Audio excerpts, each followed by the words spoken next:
and a notorious development that sent shockwaves through the cryptocurrency industry. Binance, the largest exchange in the world, and its former CEO Changpeng Zhao settled with the U.S. government. However, former SEC official John Reed Stark has expressed concerns about the agreement's implications. Stark believes that the Binance plea agreement, the guilty plea by CZ to anti-money laundering charges, may not bring the expected relief to the exchange. Instead, Stark suggests the Binance plea agreement is already blowing up.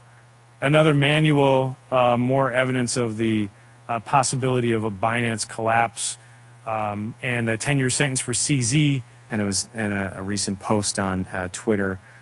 Stark referenced a Richard Teng interview, who recently assumed the role of Binance CEO following CZ's guilty plea and a substantial $4.3 billion legal settlement with the U.S. Department of Justice, the U.S. Financial Crimes Enforcement Network, and the Commodity Futures Trading Commission. And during the interview, Stark believes Teng avoided providing direct answers to basic questions posed by Financial Times journalist Scott Chipolina, such as the location of Binance's headquarters and identity of the exchange's auditor.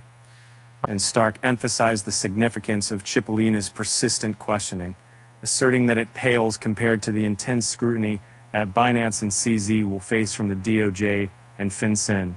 And Stark highlighted the comprehensive cooperation agreements and monitorships established between Binance and these regulatory bodies, suggesting that the exchange's lack of transparency and refusal to disclose its headquarters undergo a traditional audit raised red flags. Stark further discussed Noah Perlman, Binance's chief compliance officer and a former DOJ prosecutor, in an interview where Perlman expressed anticipation for the monitorships imposed by the DOJ and FinCEN. And my tempo be time.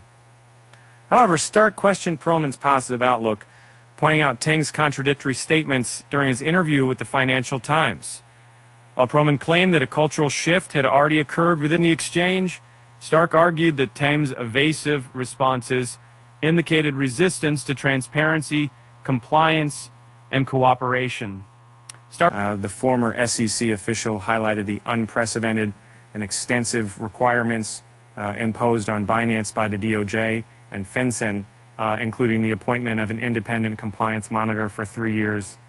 Stark speculated that the monitorship's terms, which have not been publicly disclosed, are likely to be onerous and highly invasive.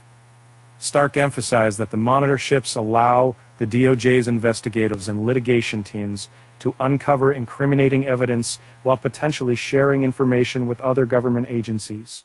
And Stark concluded that the challenge for Teng lies in transforming Binance, a historically secretive and non-compliant firm, into a traditional and law-abiding financial entity.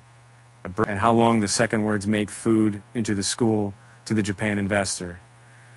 The former SEC official expressed skepticism about the exchange's ability to meet the rigorous requirements of the DOJ-FinCEN cooperation and monitorship predicted by adoption against the exchange and CZ while the investigation and prosecution continue. Stark concluded, a Binance collapse is inevitable. And despite his assertions to the contrary, Perlman is not viewing the Binance criminal enterprise through rose-colored glasses. He is viewing it with blinders on. In light of Stark's analysis, it becomes evident that the future of Binance remains uncertain. As the exchange faces mounting scrutiny and regulatory pressure, the potential consequences may have a far-reaching implication for the cryptocurrency industry as a whole.